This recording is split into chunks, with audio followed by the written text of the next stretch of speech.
Alright, Shalom. I'm the brother Siyat, coming back with another video. But before I start off, I would like to give all praises and the highest honor to the Most High Yahweh, Ba'ashem Yahushai, Ba'ashem Rakakodash. I want to give double honor to my elder apostles and teachers of Great Millstone, and peace and salutation to the sincere Akiam across the world, who are spreading this knowledge in truth and sincerity. And may the election be upon your households. Khan Shalom.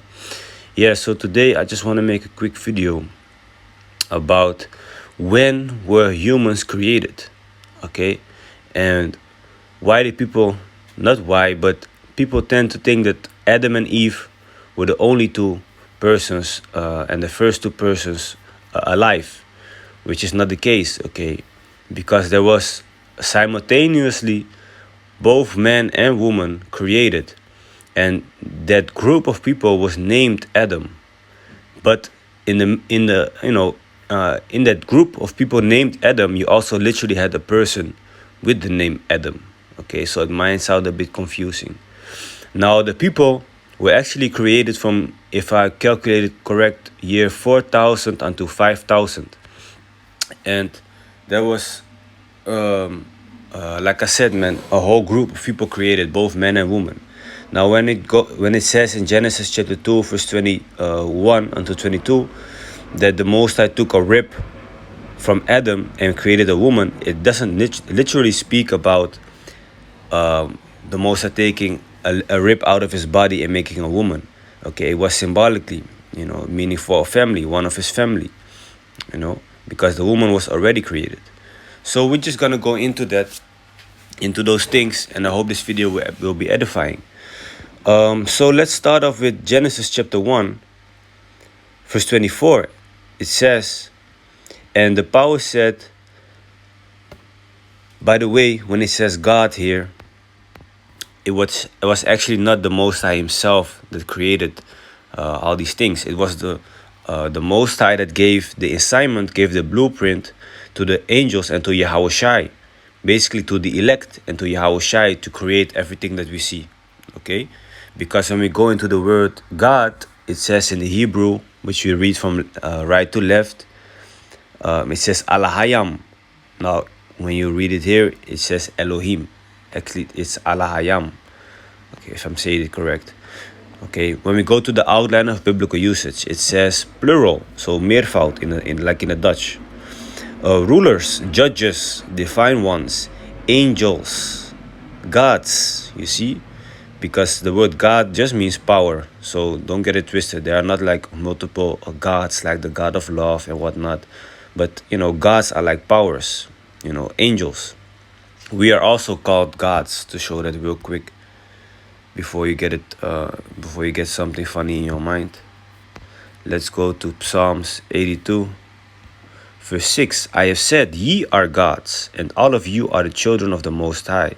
But ye shall die like men and fall like one of the princes. So the Israelite man is called God also. Okay, it just means power. Now, the gods, the angels, which were actually the elect, the 144,000, together with Yahushai, created everything. Okay, the Most High Yahweh created Yahushai, and then Yahushai basically created the rest, all the angels, the elect. And with them, he created so with the elect and the angels, he basically created everything that we see and that we cannot see. So with that being said, again, Genesis 1 and 24. And the powers said, let the earth bring forth the living creature after his kind, and cattle and creeping thing, and beast of the earth after his kind. And it was so. Sorry, let me go to verse 20. It says, and the power said, let the waters bring forth abundantly the moving creature that had life. Isn't a human a creature that moves with life in it? Yes, it is. A creature is something that is created, right? Okay. And fowl that may fly above the earth in the open firmament of heaven. So like birds. And the powers created great whales, and every living creature that moveth, which is a human. A human is a creature that moves, which the waters brought forth abundantly after their kind, and every winged fowl after his kind. And the power saw that it was good. And the powers blessed them, saying, Be fruitful and multiply, and fill the waters in the seas, and let the fowl multiply in the earth. And the evening and the morning were the fifth day. So actually, on from day 4 to day 5, if I calculated correct, the humans were created. Okay, both male and both female. Here it says day, but what we know is that it wasn't literally one day on the earth. It was a 1,000-year period, because when we go to Second Peter's, you're gonna read that the time for us is different than the time from the Most High. 2 Peter 3 verse 8. But beloved, be not ignorant of this one thing, that one day is with the Lord as 1,000 years, and 1,000 years as one day. So in Genesis, when it speaks about one day, it actually means 1,000 years. So in year 4 to 5,000, the humans were made, if I calculate it correct, Then, when we read on, it says, verse 26, And the power said, Let us make man in our image, after our likeness, and let them have dominion over the fish of the sea, and over the fowl of the air, and over the cattle, and over all the earth, and over every creeping thing that creepeth upon the earth. So the angels, basically, Yahushua, the angels, they said, let us make the humans in our image, after our likeness. So have order and follow certain structure, Unlike the animals who only have instinct, people have logic. So and we were supposed to have dominion over these animals, okay? So the powers created man in his own image. In the image of the powers created he him. Male, here comes the point, male and female created he them. So that shows you that both male and females were created, man. So let's go to Genesis chapter 2. Let me first go to Genesis chapter 5, verse 1. This is the book of the generations of Adam, in the day that the powers created man. In the likeness of the powers made he him. Male and female created he them, and blessed them, and called their name Adam. You see? So the group of people which were both male and female were also called Adam, in the day when they were created. Now when we go into the deeper meaning of the word Adam, it says here Adam, it says here mankind, man, human being. You see? So from there, let's go to Genesis chapter 2. Because I spoke about the rib also, right?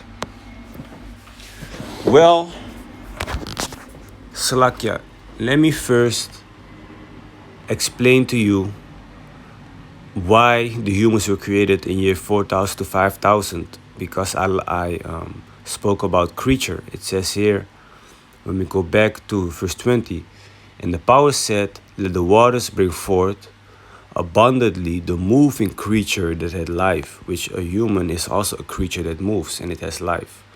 Now the waters basically became out of the ocean, out of the sand, the dirt, the earth in the ocean. We were created and came up. Okay? Like it says in Genesis chapter 2, verse 7. And the Lord God formed man of the dust of the ground, because that is like the earth. That's where we were created. Okay, that's why the elements in our body, we also have different elements that are the same as in the earth. Okay, and breathed into his nostrils the breath of life, which is not literally oxygen, but the knowledge, wisdom, and understanding. Wisdom, And man became a living soul. You can read about that also in the book of Wisdom of Solomon. I forgot which chapter it was. What was it again? Moving breath.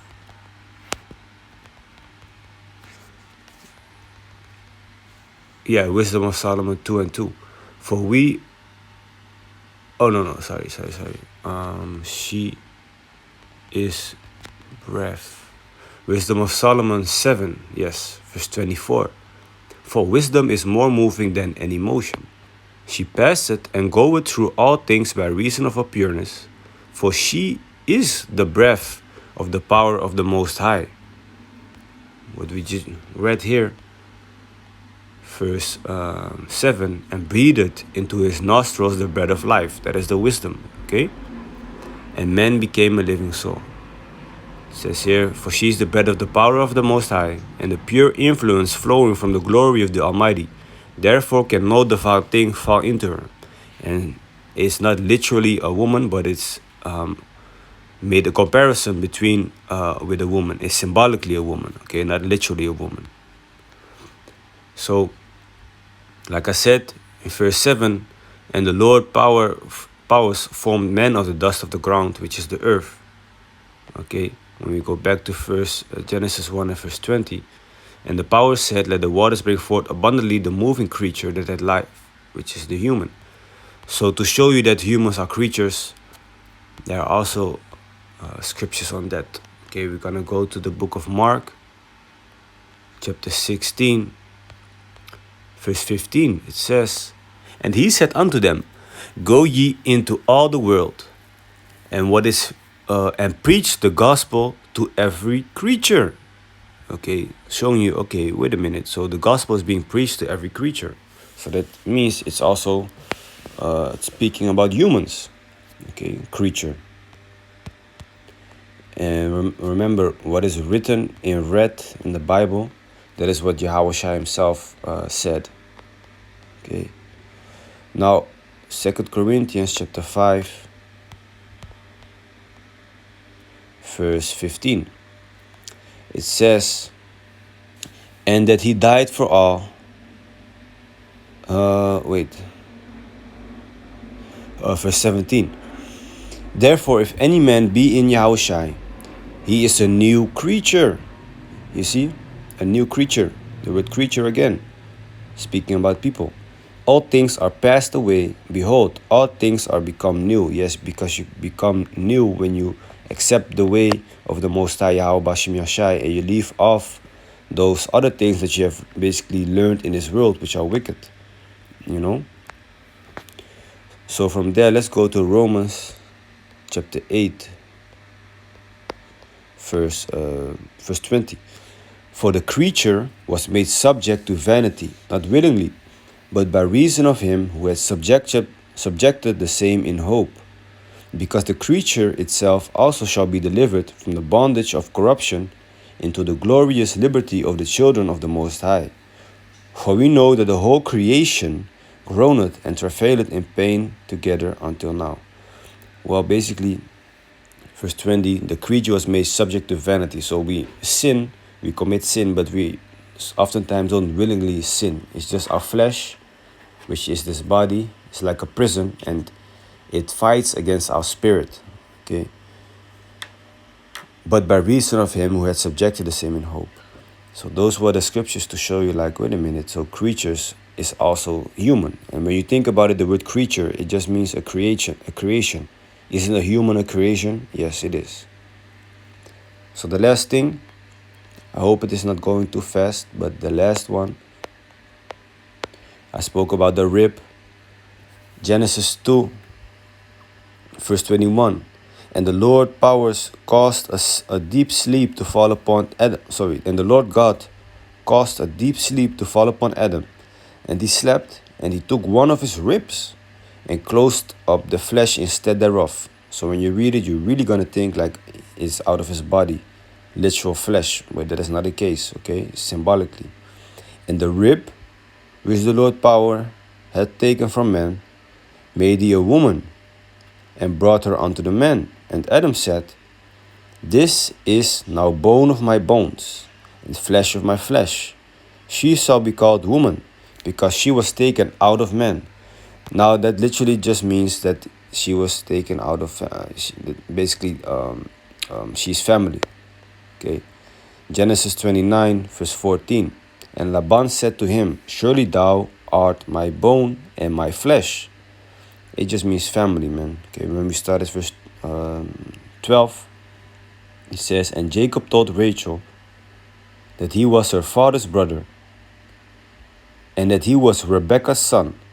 And she ran and told her father. And it came to pass, when Laban heard the tidings of Jacob, his sister's son, that he ran to meet him, and embraced him, and kissed him, and brought him to the house. And he thought, probably a kiss on the cheek or something.